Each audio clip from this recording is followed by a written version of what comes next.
Did a brand new Airbus just suffer from an LRD activation? The same thing that last year filled the cabin and cockpit of two Boeing 737 MAXes with acrid poisonous smoke? Now, I have already made a couple of videos about the LRD and how it can affect the Boeing 737 MAX in particular, but when I made those videos, we had no reports of similar events affecting the Airbus A320neo family, even though many of those aircraft also use a version of the same CFM LEAP engine as the 737 MAX does.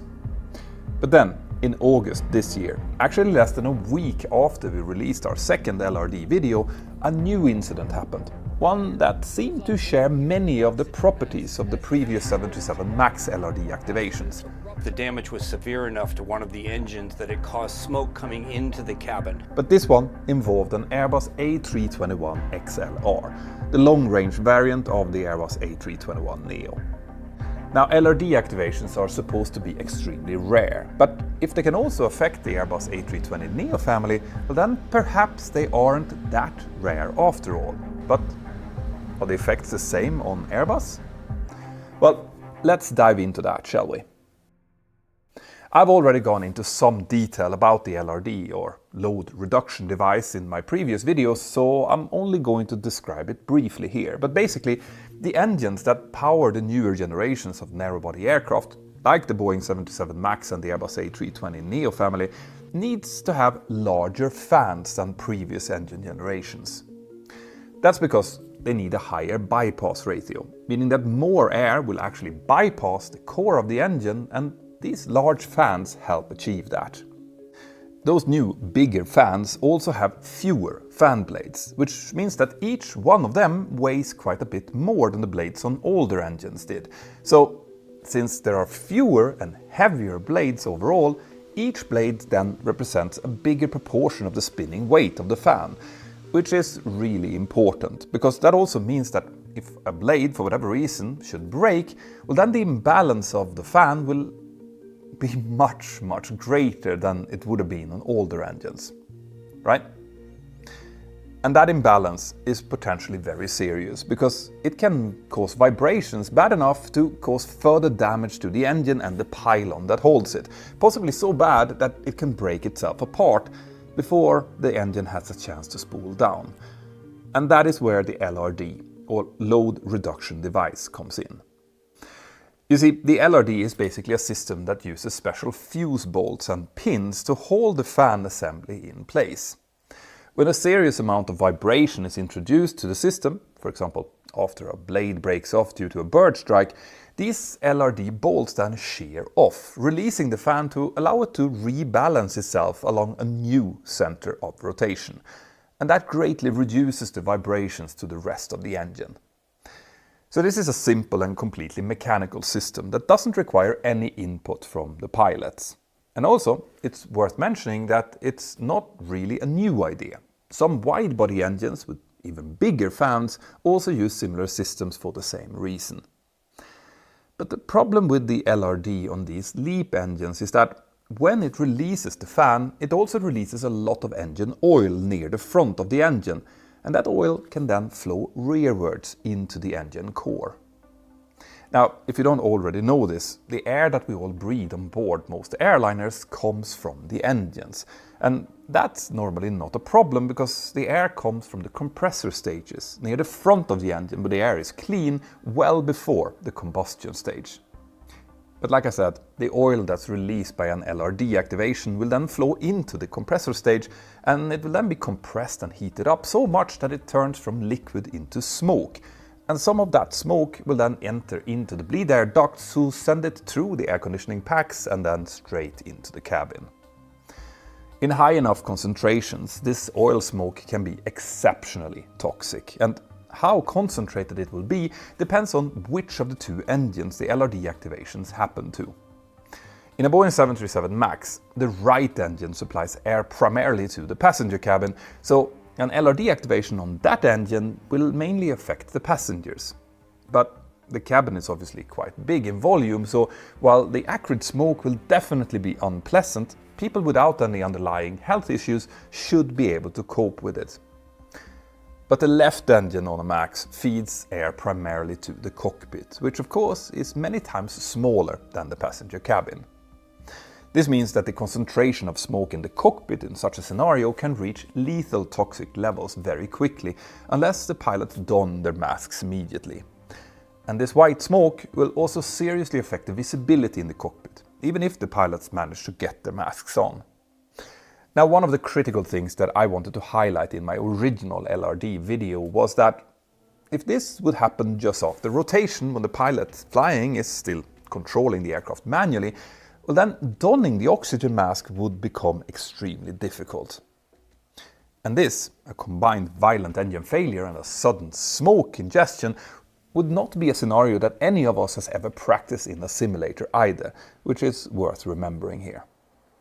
So far, 2 Southwest flights, both flown by Boeing 737 MAX 8s, have experienced bird strikes and LRD activations. And thankfully that happened when they were both high enough after departure to cope with it. One of them suffered a bird strike on the right engine and the other one on the left.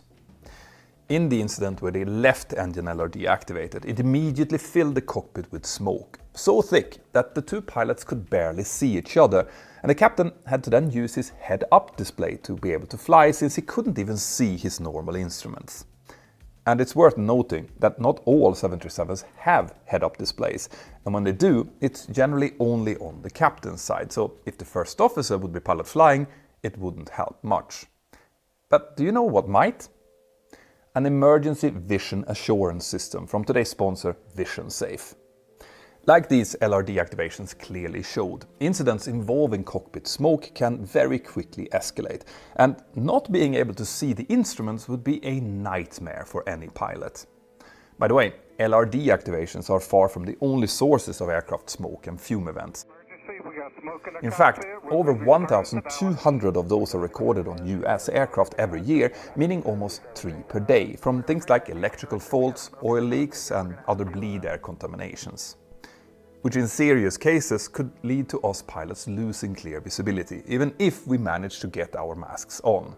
But that's where EVAS from VisionSafe is so ingenious. It inflates in approximately 30 seconds, creating a clear vision path towards our primary instruments and windshield, even in very dense smoke. And it requires no complicated controls or aircraft systems to work. You simply deploy it, look through it and fly.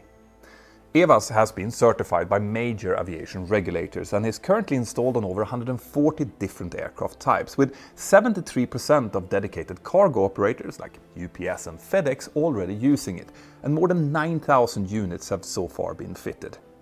JetBlue has equipped their entire Airbus A320 fleet with EVAS, but strangely it hasn't been more widely adapted on the global passenger fleet, even though the risks are the same and more people are potentially affected.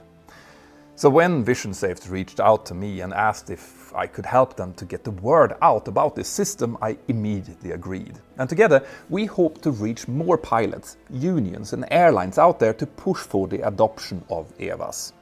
We all obviously hope that we would never have to use it, but if we do, this would be a great thing to have. Thank you, VisionSafe. Now let's get back to the LRD. I have skipped a few of the technical details so far, and you'll have to watch my previous videos to get those, but to be clear, to get a fan blade out and an LRD activation from a bird strike would require a pretty large bird, like a vulture or an eagle. And that's likely why these events are thankfully quite rare so far, and bird strikes involving smaller birds, they kind of happen all the time. But the engines are quite robust, and in the majority of cases we won't even notice those smaller bird strikes on our engine instruments. Now, I'll come back to how the LRD activation and a cockpit full of smoke affects us pilots, but one thing that I can say is that Boeing pilots out there weren't really pleased when they heard about the existence of the LRD, because Boeing hadn't mentioned anything about this system in the 737 MAX manuals. Now, Boeing's argument for this was that since this system didn't require any actions by the flight crews to activate it, using existing procedures for dealing with engine failures and smoke in the cockpit and cabin were deemed sufficient. But the thing is that we pilots do want to know about these systems, because knowing how they work and how their activation can manifest itself improves our technical situational awareness and therefore how we handle its activation if it would happen. And of course, that was a lesson that we thought Boeing had learned after the whole MCAS debacle. Boeing has not told the whole truth to this committee and to the families and to the people looking at this. But as it now turns out, Airbus has done the exact same thing. The Airbus A320neo family of aircraft who use the CFM LEAP-1 Alpha engines all have essentially the same LRD device as the LEAP-1 Bravo engines of the MAX, and Airbus also left that system out of their pilot manuals. Like Boeing, Airbus did describe the LRD system in the aircraft maintenance manual that engineers use, but not in the FCOM that we pilots rely on.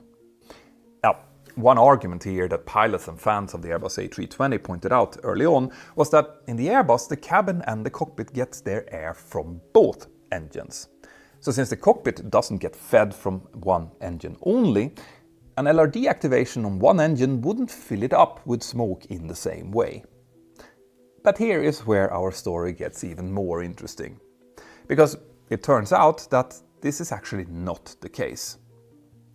In the Airbus A320 family, just like on the Boeing 737, the cockpit gets its air directly from the left, number 1 engine only, along with some recirculated air. And it turns out that the reason why many people, including a lot of Airbus A320 pilots, previously thought that both engines fed the cockpit is because that's what the Airbus manuals actually said. If we look at the air conditioning system of the Airbus A320, as shown in the Airbus FCOM, we'll see that there is a mixer unit which gets fed with air from both engine air conditioning packs. Recirculated air then also goes into that same mixer unit after going through some special filters. And then all of the aircraft, including the cockpit and the passenger cabin, gets fed with air from this mixer unit. So it really does look like both engines feed everything, right? Yeah, but Airbus recently informed the operators of its aircraft that this FCOM illustration is a simplified version of this system. In reality, the mixer unit is an assembly of guide vanes and not an open volume of air. So in reality, like I said earlier, during normal operating conditions, the bleed air going into the cockpit actually comes from the number 1 engine only, just like in the MAX. Now, that seems like an important thing to highlight to me, but maybe I missed something. I'll come back to that Airbus information shortly, but in the aftermath of the LRD activations on the 737 MAXes, and because I'm not rated to fly the Airbus A320 family, I actually went out and asked my fellow pilots that do fly the Airbus A320 a few questions. For example, are bleeds off takeoffs the norm for everyday departures in their airlines? And if they are, is this something that pilots themselves have to manage, or is the Airbus clever enough to take care of that on its own? Now, bleeds off takeoffs, or packs off takeoffs as Airbus prefers to call them, are takeoffs where we don't let any air from the engines to go into the air conditioning packs. In the Boeing 737, we do these when we need maximum performance out of our engines, but we avoid it otherwise since resetting the system in flight requires quite a bit of switching, increasing the likelihood of errors. I also asked the Airbus pilots about how much information they had received about the LRD functions from their airlines. Now, several pilots responded to my queries, and even though their airline procedures varied a little bit, they all basically said more or less the same thing. Yes, until a few months ago, packs off takeoffs were the norm for many airlines flying the Airbus A320neo family, but not all of them. On legacy Airbus A320s with older engines, packs off takeoffs weren't preferred because frequent switching of the air conditioning packs could cause issues to some valves over time under certain conditions. This meant that some airlines who operated both older A320ceos and newer A320neos preferred not to do packs off takeoffs with their A320neo family jets either, in order to keep their standard operating procedures consistent across their fleets. On the other hand, even airlines with SOPs that did do packs off takeoffs in routine operations would sometimes leave the packs on, for example for passenger comfort if the outside temperatures were really high. Switching off the packs and then turning them on again after takeoff is also not an automated procedure. Airbus crews generally turn them off as they line up with the runway for departure and then turn them on again during the climb. But as I mentioned, this was the situation until a few months ago. Then a few things happened that suddenly caused some airlines to require packs-off takeoffs with their A320neo fleet, with only some few exceptions. So, what had happened to drive this change? Well, obviously the news of the two LRD activations involving the 737 MAX got some attention, and I actually like to think that my team and I might have played a small role there. And that's because some of the pilots who reached out to me, including actually in instructor positions, had not heard of the LRD issue until they watched our videos. But also, on the 18th of July 2025, EASA, Europe's aviation regulator who oversaw the certification of the A320neo family, issued a Safety Information Bulletin, or SIB, addressing the LRD issue for both the 737 MAX and the Airbus A320neo family. This SIB included a number of recommendations, one of which was that the airlines should tell their pilots which specific aircraft in their fleet had the LRD system installed. You see, some Airbus A320neo family jets use the Pratt & Whitney geared turbofan, which doesn't have this system, at least as far as I know.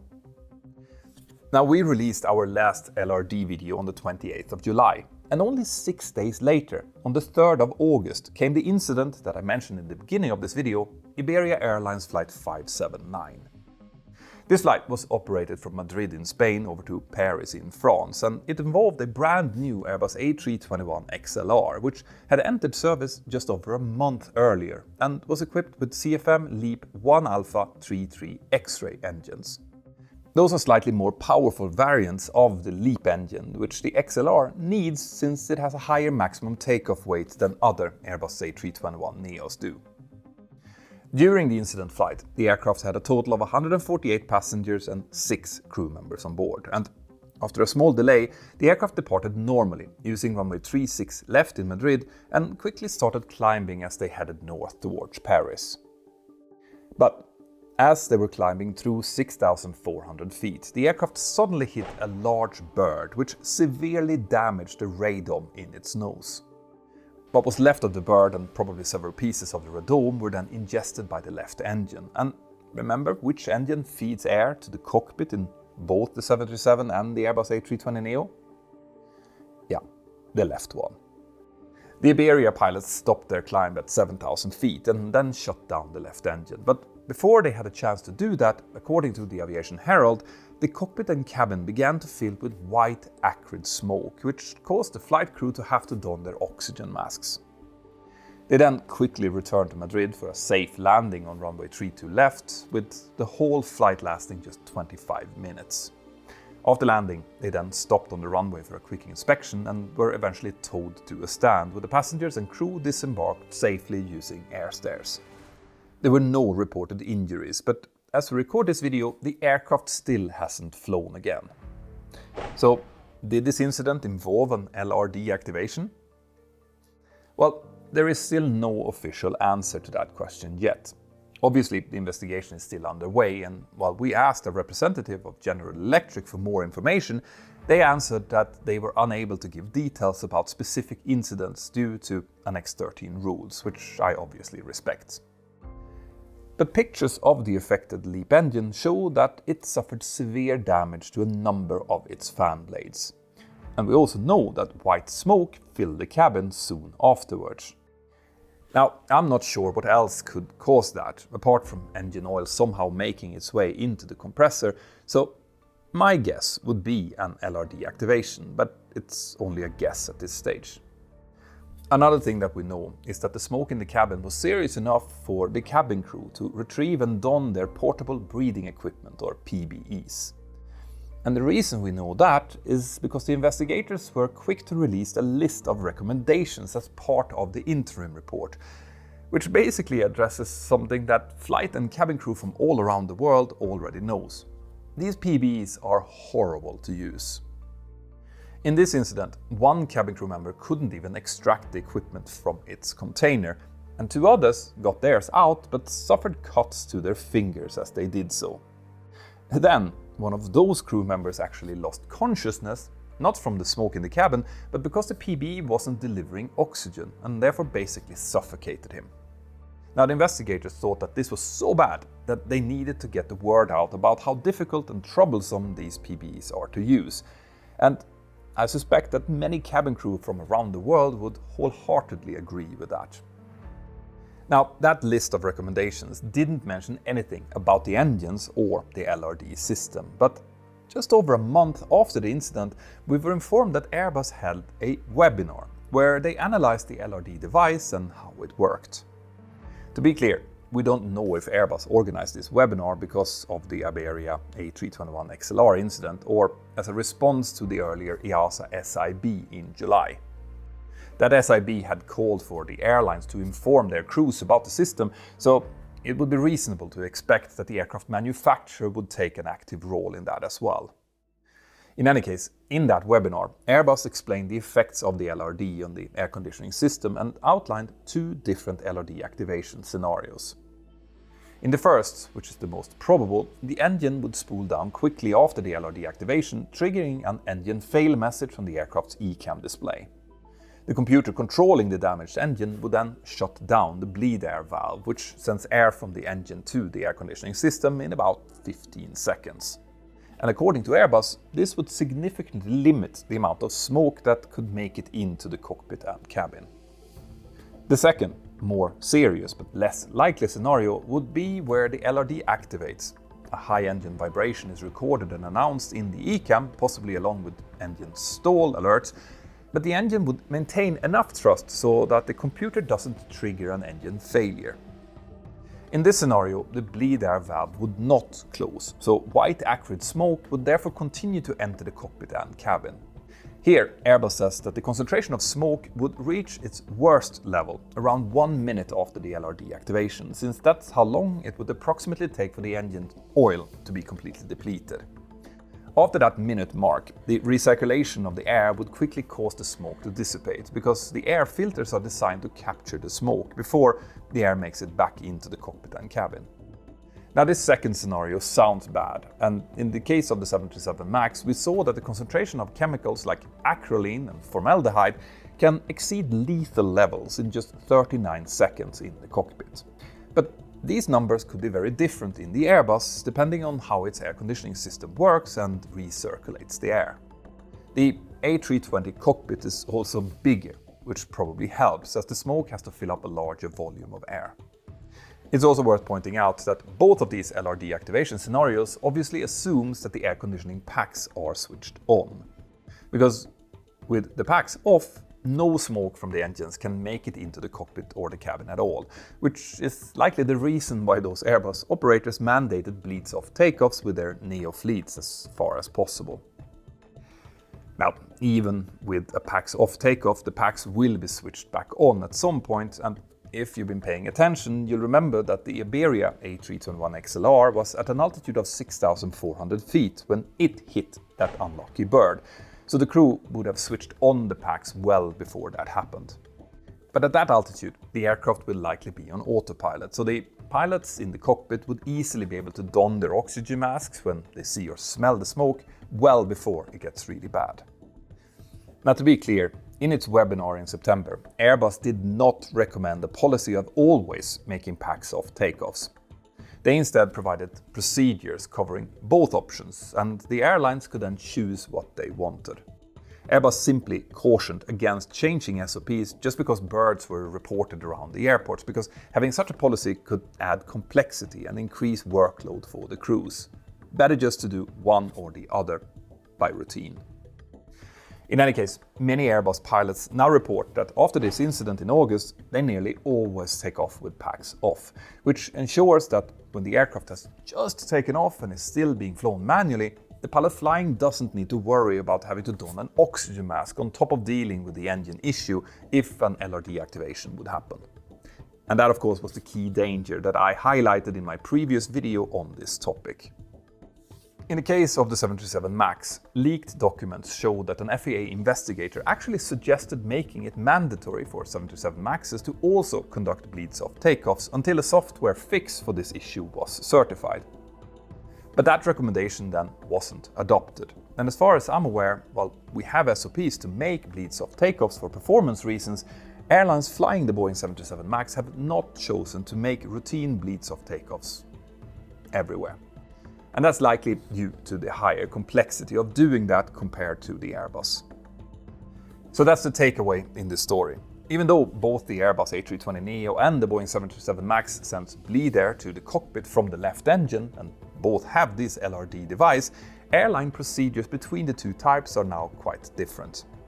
We do know that CFM is working on a software fix that will close the bleed air valves very quickly after an LRD activation, but this hasn't been certified yet. And when it comes, I would expect it to be implemented on both Boeing and Airbus aircrafts, which should finally mark an end to this whole debacle. Now, if you're an Airbus pilot, I hope that this has clarified some stuff for you, and please let me know if there is something important that I've missed. Also, check out the EVAS device from VisionSafe and consider asking your airline to adopt it. There's a link here in the description below. But if you're not a pilot, but you do like this content, please make sure that you've hit like and subscribe, and consider following Ben and my Captain Speaking podcast here on YouTube or wherever you get your podcast. We talk about loads of things, both aviation and in our lives, and I think that you will like it. My name is Peter Hörnfeldt and you're watching Mentor Now. Have an absolutely fantastic day, and I'll see you next time. Bye-bye.